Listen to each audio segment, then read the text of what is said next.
Hello everybody, I hope you guys are all doing well.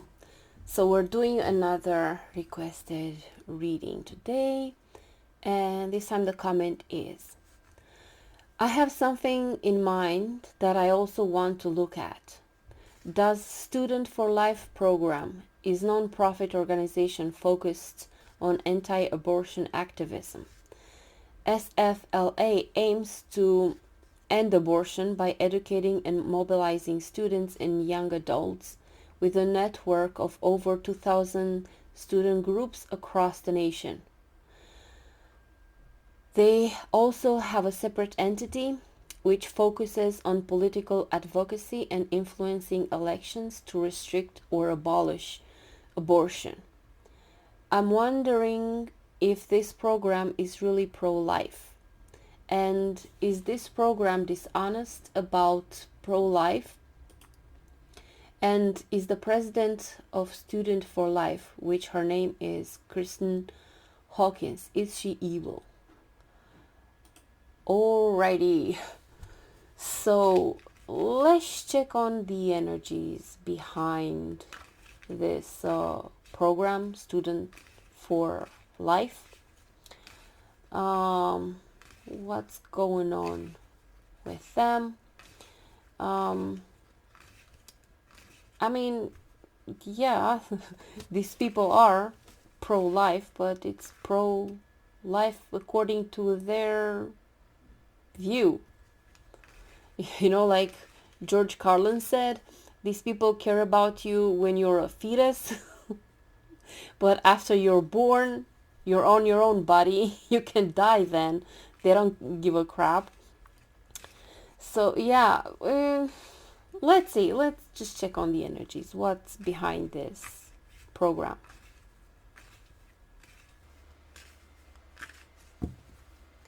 All right, so Student for Life program and the outside influences. What's the motivation? What's going on? Let's just overall see what's the energy. Okay. The Wheel of Fortune, the Sun card, the Children. Okay. Nine of Wands, protection, defensive energy. Now let's see. Two of Wands. Let's see the external. Knight of Cups, the Magician, the Star, and then the Seven of Pentacles. Yeah, well, you know, these people, they are motivated by this ideology. They're truly thinking like that they're defending here the children, the sun, light, and the light, the sun, enlightenment, defensiveness. The Wheel of Fortune, they want to bring a big change. They're working hard probably to turn United States into a Christian nation, so everything that is according to their views. But you know, when you think of enlightenment, the light here, the sun, because these people, they're truly believing that they're fighting for the right cause.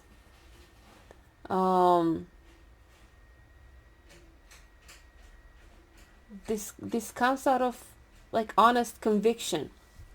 But the thing is, you know, like Carl Jung said, that you don't become enlightened by imagining figures of light. but by making the darkness conscious. So the more you ignore the dark, the more you think you're in the light and you ignore your dark, is because evil and goodness is in all of us. Light and dark is in all of us. And denying the dark, not facing the dark and overly identifying yourself with the light, it creates monsters. It like the Inquisition, the Inquisitor Torquemada, like these people fought and genuinely believed that they're fighting for the right cause while producing disaster around them. A lot of suffering and pain because they're not willing to truly look at reality and understand and accept other things. It's dogmatic beliefs, and these people truly they believe in this. They believe that they're working for God, in God's name, for a right cause. And the more you're in this, the more the shadow grows in you, the more the darkness has more power over you. So in this way we can think of evil. We don't have to demonize other people and think that they're evil and we're good. We all have good and evil within us. But the more we identify ourselves with the good and ignore the evil, we create damage around us. And this is the pattern, I think, that these people are operating through. So enlightenment is about making the darkness conscious. Now, of course, everyone has their own beliefs. Everyone have their own religion, their own belief system. But I'm looking at more through like this Jungian type of mind frame, that good and evil is within us all. And the more we think we're in the light and we ignore our darkness, we ignore our shadow, the more we cause harm. And this is the worst thing, because someone who's evil, who's doing things because I'm evil, at least there's an honesty there.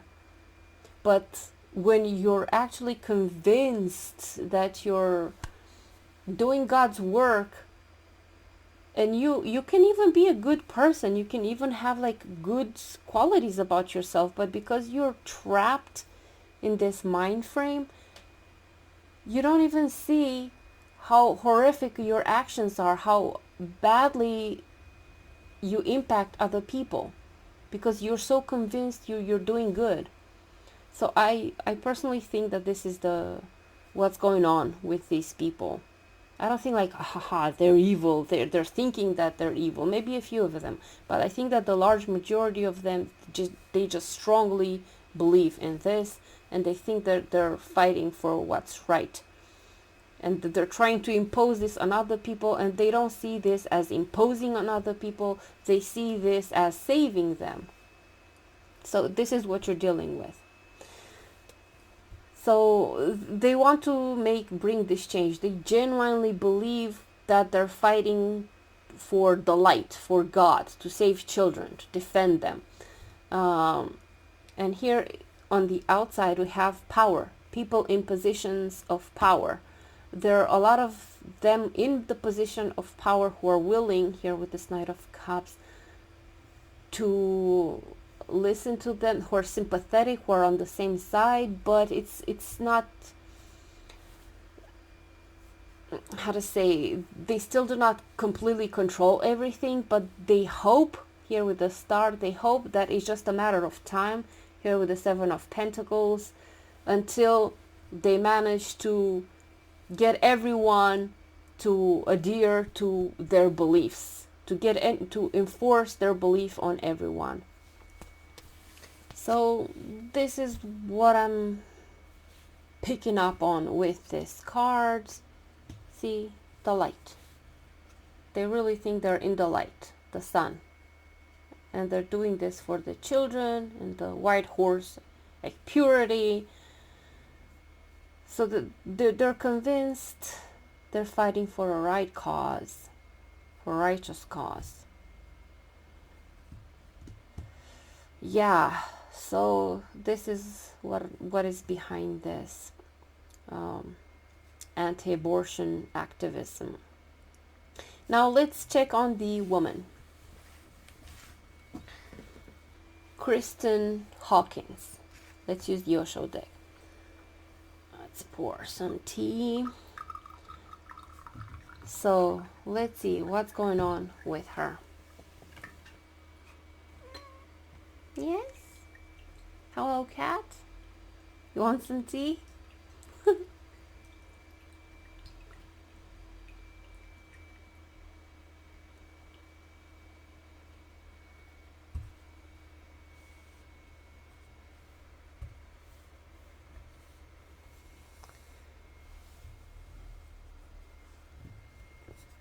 Okay.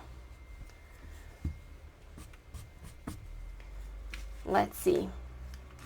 What's going on with Kristan Hawkins? Give us some clues about her, the energies around her. What is she thinking? Just give us some more clues on her. Sorry if you hear some noise. They're my neighbors renovating their apartment.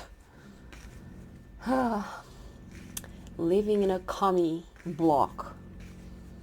Alright, so let's see. Kristan Hawkins.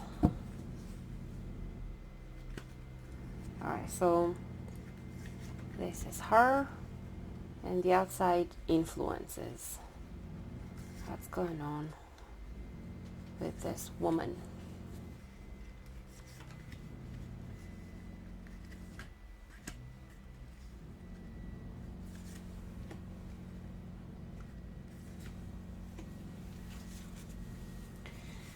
Okay, so let's see her cards. 5 of Wands. Fight. Totality. This is conflict. Okay, beyond the, this is the Judgment card. Beyond the illusion. Yeah, like the energy is very intense here. A lot of judgment and this aggression. She's turning it outwards. So let's see all the cards. Yeah, the same card, the 9 of Wands. We had it in the same position. Defensiveness. Now let's see the card on top. We have the same cards. We had the 2 of Wands here. Now we have the 2 of Wands here. So same positions. Different deck of cards, but same positions here. Alright. Now let's see. 10 of Cups, the harmony. Seeing as a collective energy. Yeah, the harmony and the yin and yang, the light and dark. The Temperance card. Outside. Then we have maturity. This is the Page of Coins, of Pentacles. Not the page, the Ace. Ace of Coins. And women. Women. The 3 of Cups. Women's rights. So far there are still protections in place for women. Like, of course, not completely, not in the red states, but there is still some balance here, some protection. With this integration, the Temperance card.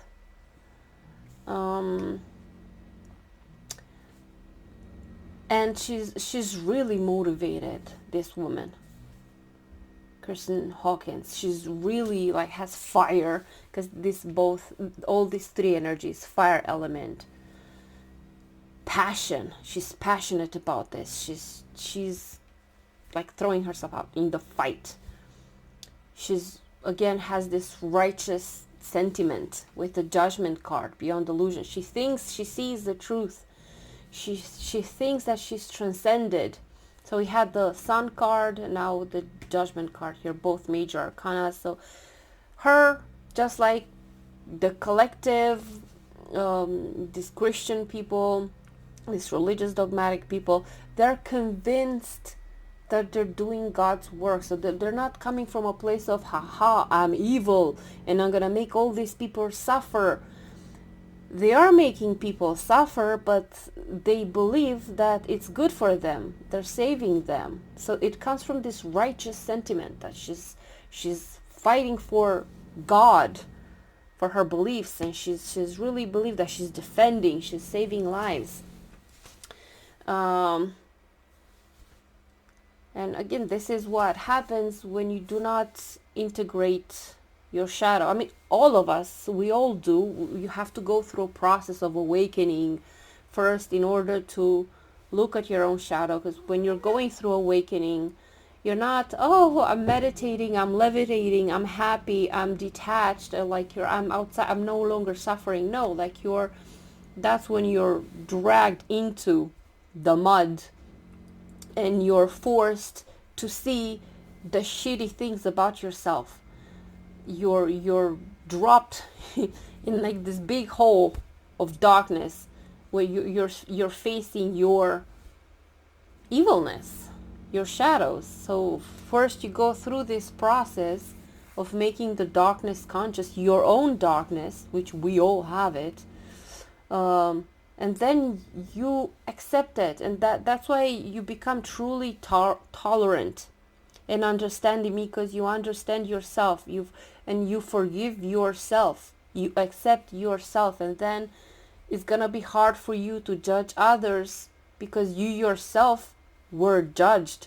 You yourself had to face the shadow. So that's the process of enlightenment, of spiritual development. You have to go through these processes of intense pain and suffering and facing your darkness. But the religious people,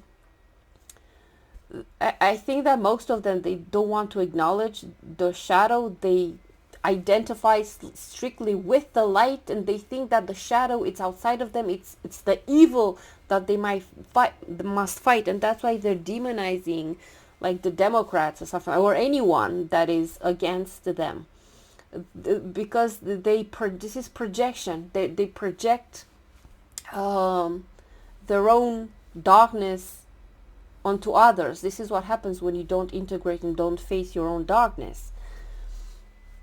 So that's why we see a lot of projection, and it's from both sides, because the left does the same. They also demonize and like, oh, they're completely evil. Yes, some of them are completely evil. I think it would be naive to think that, oh, people have good intentions, all of them. No, they're actually people in this world that do operate in this, like, I don't care about right and wrong. It's, this psychopathy, this narcissism, this mental issues that some people have. But they're in a minority. They're not the majority. The majority of people just project, and they think they're doing the right thing. They think that they're fighting for the right, but they just project this darkness, and it's easy for them to demonize the other side. And this is what's happening. This is the pattern that all of us are impacted by this. All humans are impacted by this. Now, the difference is in the level of awareness, because not everyone is at the same level of awareness. Yeah, so this is how I'm interpreting this. Extreme judgment, here with the judgment card. She's in a battle. She thinks she's fighting for what's right. She's like in this protection, defensive energy. And then outside we have the collective here. There is some balance. The society is not completely Christo-fascist, religious, dogmatic. There's still some secular principles. The Enlightenment, the Europeans went through the Enlightenment phase, and they had to leave the religious fanaticism behind. Maybe United States needs to go through another Enlightenment process where we separate the affairs of the state from the religion. But they want to bring the religion completely in the affairs of the state. So this is going back. Yeah, so this is what I could get from these cards. It's not a matter of she's evil. I think it's a matter of just belief, religious fanaticism and belief, and causing harm to others while you think you're doing them good. Alright, so this was the reading. Thank you guys for watching. Thank you for your support. I appreciate all of you. And I'll see you guys soon. Take care and have a beautiful day. Bye-bye.